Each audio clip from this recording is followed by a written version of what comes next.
This week in the book of Numbers, we are reading the Torah portion of Balak about the heathen prophet Bilaam, who was hired by King Balak to curse the people of Israel. And God changed these curses into blessings. In fact, some of the most beautiful verses in the Torah are coming from the blessings, the curses turned to blessings from the mouth of the heathen prophet Bilaam. And there are many great mysteries and secrets of Torah knowledge in these beautiful verses. I'd like to focus on just one thought here in Numbers 23. In verse 10, in the midst of one of these curses turned blessings, the prophet Bilaam says, "Who can count the dust of Jacob and the number of the fourth part of Israel? Let me die the death of the righteous, and let my last end be like his."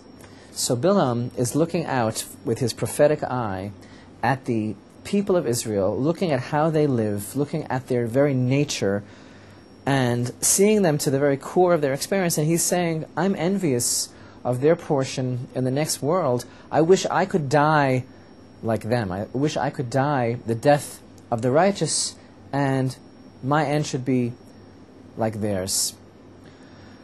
Of course, it's not enough to die the death of the righteous and to be concerned about the end. The main thing is life. And Bilaam was not ready to live the life of the righteous with all of the dedication and sacrifice that would entail. He said, I wish I could die the death of the righteous. This reminds me of a story of these two Jews that were exiled in the old days to Siberia. And you know, when that was given to you as a punishment, they sent you very, very far away to a place that was very cold and very dangerous, and they didn't need to guard you. You were sent to work, and you really had to just keep your wits about you just to stay warm and to stay alive. There was no place to run to, no place to escape. So these two poor Jews, all they had was each other, and they were sent to this very isolated work camp. And their main concern all throughout was to take care of each other, that they shouldn't be alone. And eventually one got sick and was close to death and pleaded with the other to bury him like a Jew, to bury him properly according to Torah law, so that he should know that he's lying in a grave as a Jew should.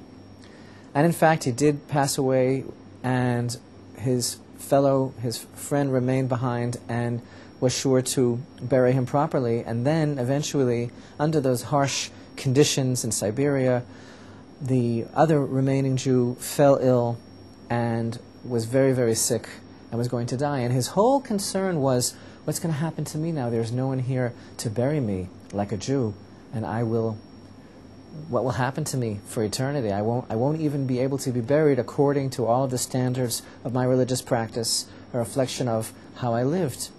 And he was getting sicker and sicker and starting to have a very high fever, and was so concerned about staying alive. And then this night, he had a dream. And in his dream, his teacher, his great rabbi, when he was a little boy, came to him and said to him, I'm so surprised at you. Is this what I taught you? Aren't you supposed to want to live as a Jew, not to die as a Jew? I taught you to live as a Jew. And he came out of the dream, and he was so shaken and inspired that he got well. And the strength of that image of his master saying to him, is this what I taught you? You want to die like a Jew? What about living like a Jew? That gave him the strength to persevere, and eventually he got through that situation and moved to Israel and raised a family. And the moral of the story is just here, as the prophet Bilaam looked out at the people of Israel and said, wow, that's really something, what the future holds for them. But he wasn't ready to make the step to live in this world, the life of the righteous. He said, let me die the life of the righteous. But the main thing is not to worry so much about how we're going to die, but to worry about how we're going to live.